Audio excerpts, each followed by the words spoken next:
Here we are in beautiful sunny Italy, in the beautiful region of Tuscany, and we've got two of the lads with us. We're at the Ferrari activity stand, and so I'm going to be interviewing these two fellas as they introduce themselves. I'm Caswell PArker. I'm the lead programmer and co-founder of Camshaft Software. And I'm Andrew Lamb, and I'm the lead artist and co-founder of Camshaft Software. Fantastic. And what is it that you do? What's your current position? So as I said, I'm the lead programmer and co-founder. So yeah, I do all the programming on our game. It's all pretty fun. Anything you do to say? Yeah, basically everything art related falls on me, and a few other like design and marketing things. When you're a small company, you do a lot of things. Oh yeah, you wear many hats. Yeah. Now tell us a little bit about the game. Tell us a little bit about what you've done.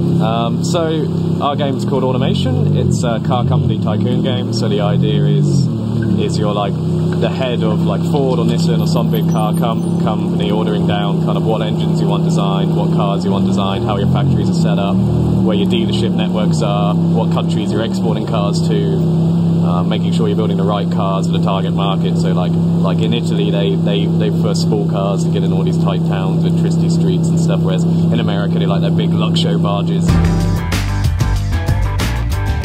What do you think were some of the most valuable skills that you would have learned here, Andrew? I guess there was a lot of the like production stuff was good in terms of working with a team, and I mean just all the fact that it covers sort of a fairly broad variety of different like art stuff in my case means that now I'm finding something I didn't think I needed to know then has come up again, you know, nearly 10 years later. Oh, I'm glad I learned that, I'm glad I learned that. All these little things they touch on. Tell us something that you enjoyed the most. What were the most things you enjoyed about starting? For me, it was like the final game production at the end of the second year, where you work together with other programmers and artists on your final game. That was the most fun time, kind of crunching away, making these games. Yeah, that was really good. Was it the same? Yeah, it was probably also just finding lots of like-minded people where you could discuss all the technical nitty-gritty of this stuff. Because, you know, if you're into that kind of thing, it's hard to find other people to share it with. I guess you get the group of guys who are like all bullied at school for being the nerds, and then you finally go to a school where everyone's the nerd.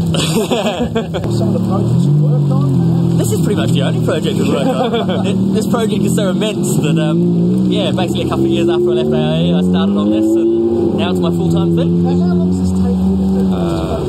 4 years so far.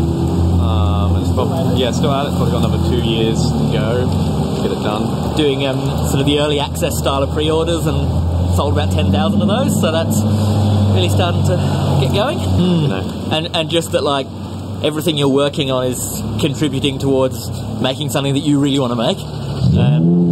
So you never really get a day where you're like, I don't want to do this, because even if it's a hard thing you're working on, you know, my dream project is coming about because of this work I'm doing now. Yeah.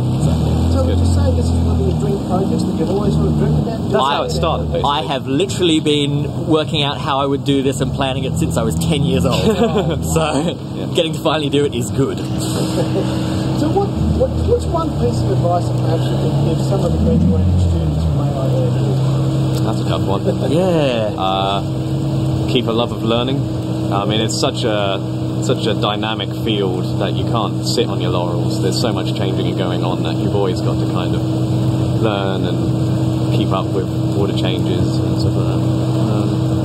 That'll be my main one. Yeah, I guess mine would be if you can do it, work for yourself and start your own projects. Yeah. Even if you're working for someone else, do your own projects. What's the most challenging of all? The many hats you gotta wear. Yeah. Because you're only like a two-man studio or whatever, you gotta kind of worry about like marketing and PR and customer service and all those things. You find yourself managing community. You find yourself doing weird things like, you know, I'm theoretically the artist and I do 3D things, but then I'm like, oh, now I need to learn UI design, and who's going to do all this sound work? Guess I better start reading about sound. Yeah. When it's just the three of you, it's like, someone has to do it. Yeah. That's fantastic. Gentlemen, thank you very, very much. We wish you all the luck in the world with automation. We're certainly at the right location at the Ferrari activity point to be talking about automation and all the wonderful things it does. So wish you all the luck in the world, Andrew. Congratulations. Cas, congratulations. Oh, there's the other good thing about our job. We can call this research. Thank you, All right, thank you.